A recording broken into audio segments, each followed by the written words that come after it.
Hello everyone, welcome back to English Troop. आज हम फिर से बात करेंगे चतुर्थ श्रेणी कर्मचारी भर्ती 2025 के इंग्लिश मॉडल पेपर के बारे में।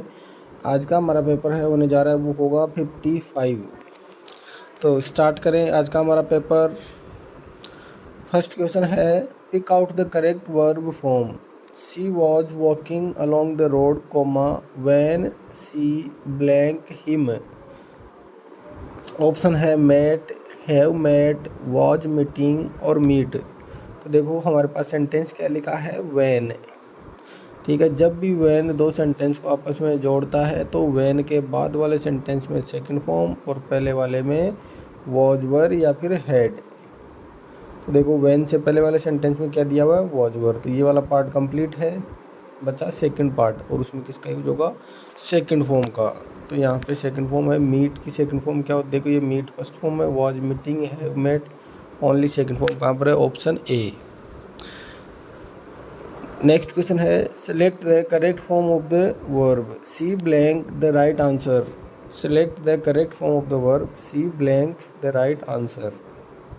अब इसके अंदर हमें कोई भी हिंट नहीं दिया है, लेकिन अब एक बार हम ऑप्शन की तरफ चलेंगे। नोज, नो, इज नोइंग और नोन। देखो थर्ड फॉर्म नहीं आती, सी के अकेले थर्ड फॉर्म नहीं आती, और नो है वो है फर्स्ट फॉर्म। सिंगुलर सब्जेक्ट के साथ फर्स्ट फॉर्म नहीं आती, ऐसे ई एस आता है। तो यहाँ पे क्या लिखा हुआ है, इज। एक तो यहाँ लिखा है नोज, अब बचा इज नोइंग। देखो नो के साथ आई एन जी नहीं लगता, तो यहाँ पे क्या बचा, ऑप्शन ए है वो हमारा राइट आंसर हो जाएगा। She knows the right answer. Next है,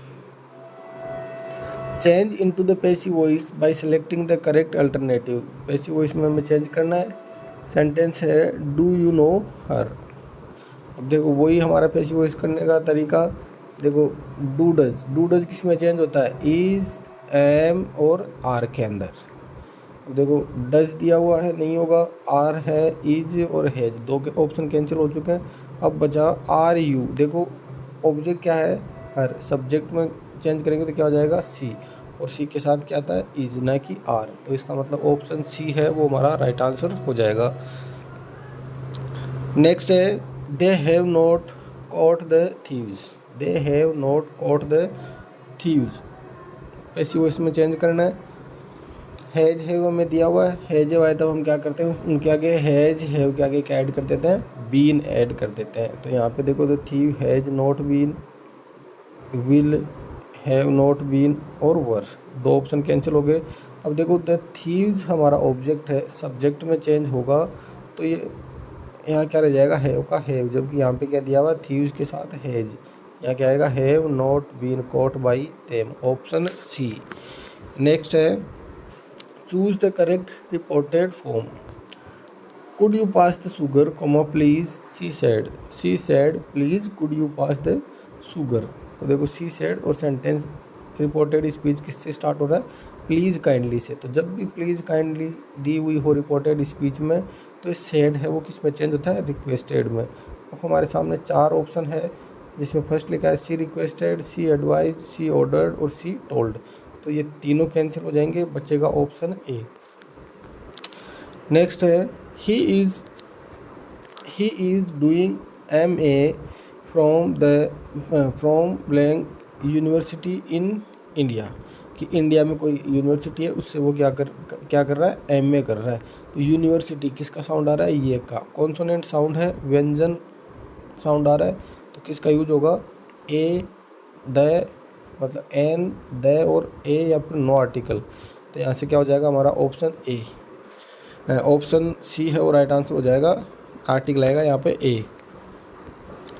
नेक्स्ट है question number 7, some people eat their food blank their fingers. कुछ लोग हैं वो फूड है वो अपनी उंगलियों से खाता है। तो by, with, through, from. Through का मतलब होता है में से, फ्रॉम का मतलब होता है से। बाई किसी काम को का मतलब किसी व्हीकल का यूज करने के लिए किसका यूज किया जाता है, बाई का। या फिर किसी भी इंस्ट्रूमेंट को, किसी उपकरण को, औजार को हाथ में लेकर फिर अगर कोई काम करे तब हम किसका यूज करते हैं, पाई। और यहाँ पे क्या है, with their fingers, option B. Next है, change to negative. Negative sentence में इसको चेंज करना है। क्वेश्चन है, the accused was hiding important evidence. तो वॉज वर है, वॉज वर के आगे क्या लग जाएगा, नोट। तो वाज नोट हाइडिंग, देखो यहाँ पे नोट हाइडिंग, नोट पहले दिया हुआ है, वाज हाइडिंग नोट यहाँ पे बाद में दिया हुआ। नोट हमेशा देखो नोट में कितने लेटर है, 1 2 3 नोट। नोट हमेशा सेंटेंस में कितने नंबर पे आता है, थर्ड नंबर पे, मतलब फर्स्ट सब्जेक्ट, नंबर 2 पे हेल्पिंग वर्ब और थर्ड नंबर पे क्या आ जाएगा, नोट। ठीक है। और देखो सब्जेक्ट, एस का मतलब सब्जेक्ट, सब्जेक्ट हमेशा फर्स्ट नंबर पे, H V 2 letter, helping verb हमेशा 2 नंबर पे, और नोट हमेशा सेंटेंस में ग्रामेटिकली सेंटेंस अगर राइट है तो उसमें नोट हमेशा कौन से नंबर पे मिलेगा, थर्ड नंबर पे, इम्पेरेटिव सेंटेंस को छोड़ के। तो देखो यहाँ पर the accused subject was helping verb और थर्ड नंबर पे क्या गया, नोट। तो ऑप्शन सी। नेक्स्ट है question number 9, change to indirect narration. Indirect में चेंज करना है, the teacher said have you submitted your form, यहाँ पे क्वेश्चन मार्क है लास्ट में। तो the teacher said to me दिया हुआ है, नेक्स्ट में दिया है द टीचर आस्किंग, आस्किंग नहीं आएगा, आस्क्ड मी, और आस्क्ड मी इंट्रोगेटिव है तो आस्क्ड आएगा, इसका मतलब सेड कैंसिल हो जाएगा। 2 ऑप्शन है हमारे कैंसिल हो चुके हैं। और हेल्पिंग वर्ब से सेंटेंस स्टार्ट हो रहा है तो इफ़ या वेदर कनेक्टिव आ सकता है, तो यहाँ तक ठीक है। अब देखो यू है वो ऑब्जेक्ट के अकॉर्डिंग चेंज होगा, बन जाएगा आई। है जो किस में चेंज होगा, हेड में, यहाँ तक ठीक है। लेकिन यहाँ पे सबमिटिंग फोर्थ फॉर्म दी हुई है, जबकि हैज है हेड के बाद कौन सी फॉर्म आती है, थर्ड फॉर्म। का मतलब ऑप्शन सी है वो हमारा राइट आंसर हो जाएगा। नेक्स्ट है pick out the correct sentence. Correct sentence हमें इसमें से पिक करना है। She will not come unless she is not invited, कि वो नहीं आएगी जब तक कि उसे इनवाइट नहीं कर लिया जाता है। Unless she is not invited she will come, कि अगर उसको इनवाइट नहीं किया गया तो वो आएगी। ऐसे हो गया, इसका मतलब she will not come unless she will be invited, कि वो नहीं आएगी जब तक कि उसे इनवाइट किया जाएगा। किया जाएगा नहीं आएगा, किया नहीं जाएगा। She will not come unless she is invited, अगर उसे इनवाइट किया जाता है तो वो नहीं आएगी, इनवाइट करेंगे तो आएगी। तो इसका मतलब ऑप्शन ए है वो हमारा राइट आंसर हो जाएगा। नेक्स्ट है which of the following sentence contains an error. कौन से सेंटेंस में एरर दिया हुआ है, every boy and every girl in our village go to school. What I say and do are, कि जो मैं कहता हूँ और जो मैं करता हूँ वो तुम्हारा बिजनेस नहीं है, तुम्हारी चिंता नहीं है। तो यहाँ पे डू नहीं, आर नहीं आएगा, यहाँ पे क्या आना चाहिए, इज आना चाहिए। तो ऑप्शन बी कैंसिल हो जाएगा।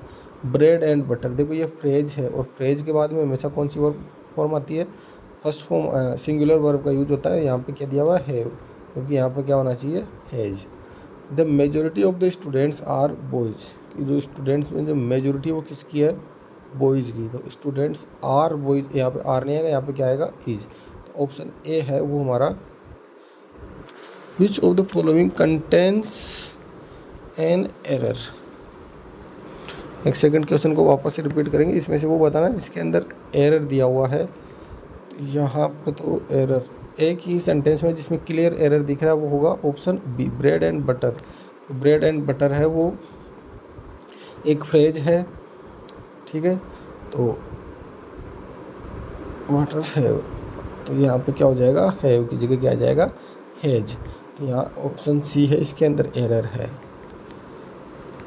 नेक्स्ट है choose the correct translation. Draft is put up for approval. मसौदा, ड्राफ्ट क्या होता है, मसौदा या फिर फाइल, पत्र नहीं होता। पुट अप प्रस्तुत किया गया है, पेश किया गया है।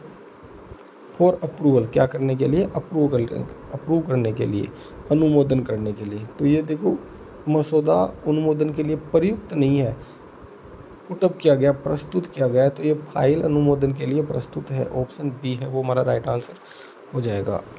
नेक्स्ट है choose the correct translation. No action is required, कोई कार्य नहीं करना है, कोई कार्यवाही करनी है, कोई कार्यवाही आवश्यक नहीं है, कार्यवाही आवश्यक है। नो एक्शन इज रिक्वायर्ड, कोई कार्यवाही आवश्यक नहीं है, ऑप्शन सी।